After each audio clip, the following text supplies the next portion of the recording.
be for the muskets. The rifle uses a smaller sized flint. And it's the amount of powder. Oh, that's a lot of powder. Yeah, for the muskets. Yeah, for the muskets. Wow. You lose some of it when you prime the pan, and the rest goes down the barrel. But the rifle, you don't need quite as much powder because the caliber is smaller. If you want the weapons and different things like that. Now that's a squaw knife. You know, and this is a real tomahawk. It's maybe 1,000 years old. You know, I mean, this is I found it on an island in the Ohio River. Not the handle, that was rotted away already. But they had different type ones. This isn't even flint. It's some kind of hard shell. But you know, that's the way they would tie it on, either leather or sinew. But this is what they wanted when when the white man came and brought steel. This is what they give you 10 of these for one of these. They don't want these things anymore. Right. And then the same thing, you know, this is their knives. This is a kind of knife that they would use for skinning animals and different things like that. But they wanted this, you know, they wanted those kind of knives. Right.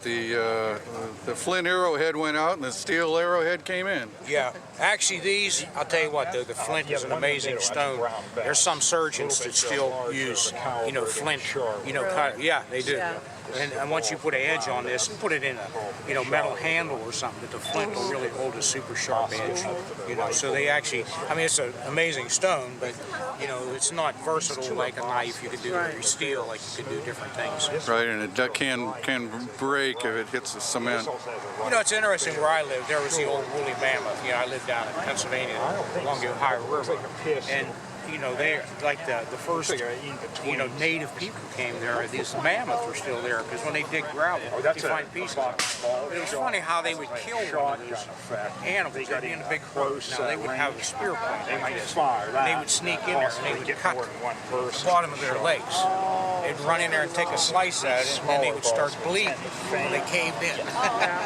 But I mean, you know, something that big, you know, you couldn't kill with a spear, but they would run in there and cut it.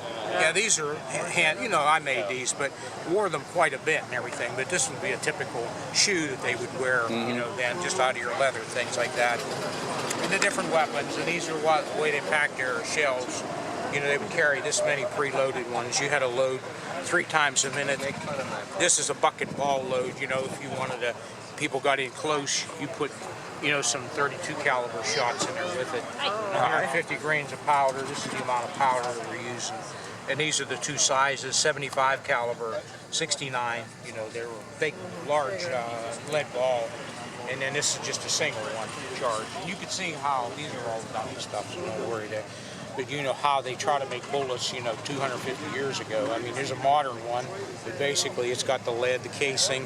Now you have a firing pin, but they had the flint, you know, to set it off, you know, so same idea. They were required to shoot. This is all made out of paper. Paper, yeah, paper. Because they even found, you know, like people, they would carry a Bible. If they run out of paper, they, you know, and they got desperate. Start tearing the pages out. Oh yeah, they found cartridges, you know, that actually were made out of Bible pages. You know, you get a holy shot off. Yeah, That'd be holy pretty shot. accurate, you know. Thank you. Did Sylvia sleep out here last night? Yeah, I got a bad storm. You're the Marines or what? Yeah, well, even this dining. Here yesterday or what? Yes. Which ship are you on? We're on the Lawrence. Really? On the You Lawrence? Sleep at all?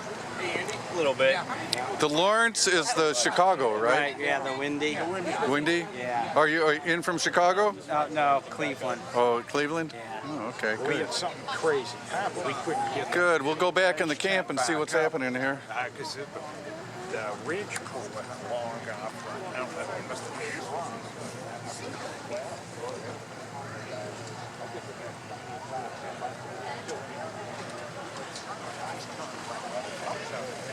There was a guy, the guy playing the squeeze box the other day. Did you see him? Oh yeah, I know. I did. I mean, they brought him down from Milwaukee, you know, and paid him to come down here just to, you know, but I mean, super nice because guy, it's not supposed to his be fault. over there, But I'm yeah. thinking, yeah, they're shelling out stuff and everything.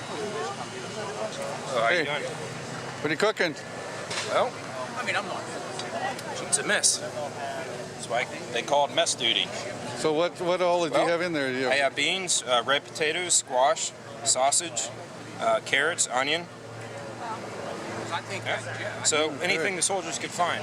So on their off time, to supplement what their rations were, you know, they would pick nuts and berries and wild vegetables. Is this about the size of the fire usually? Somewhere around? Yeah, this would be a group of 5 men.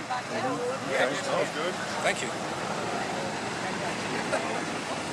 Yep, they eat a lot of goat, sheep, and pork. We eat a lot of beef.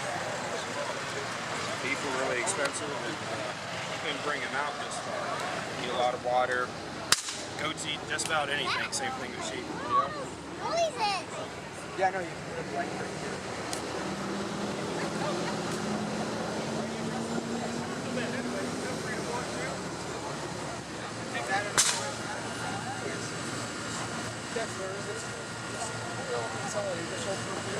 We're all different entities, but we all fight together all the time. That's one attack.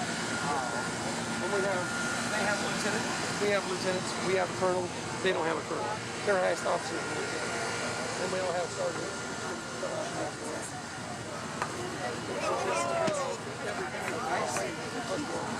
So what do we have here? It's a tape loom.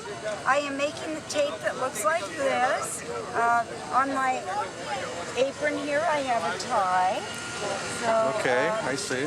So I'm making the same kind of tape, but not the same pattern. Okay. So my little loom here is sticking. Consequently, every once in a while I see a little burp in what I'm doing. But when I go one direction, when I go from left to right, then I pull up on it. There's these always stay stationary. The other ones move up and down. I send that through. Give it a tap, pull it through like that, and that continues my design there. Take a little more. Now I'm going from right to left, so I pull down. Again, give that a tap on the, and it's just a continual process, up and down, up and down.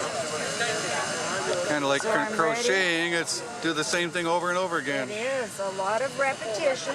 How long have you been doing this? Tired? Oh, I've been doing it probably for about 4 years. Okay, good. You can be tired and still, because there is a repetitiveness to it, be able to do this.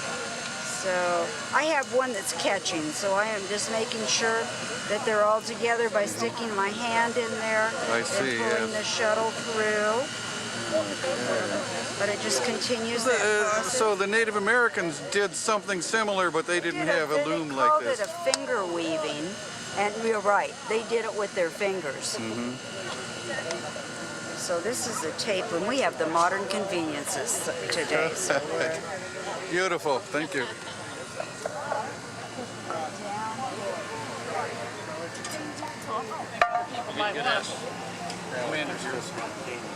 He's busy cooking.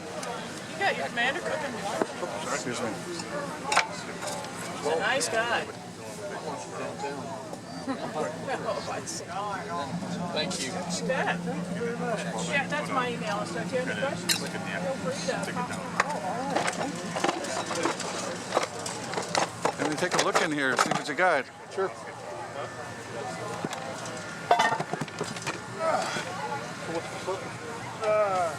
Pickled beef and vegetables, green beans, potatoes, carrots, onion. Yeah. There's a local place over here that makes a version of bourbon barrel ale. I had one yesterday. Not as good as the bourbon barrel ale, but Hi.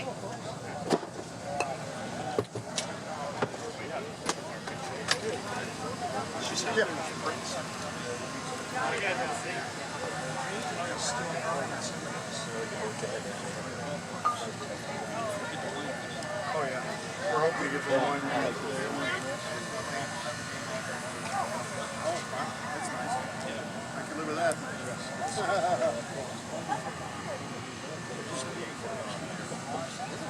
Yeah, we got that some last night already.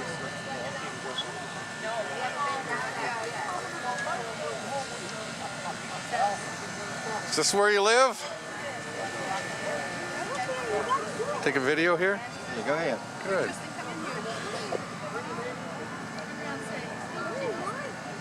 Beautiful. Have a bear.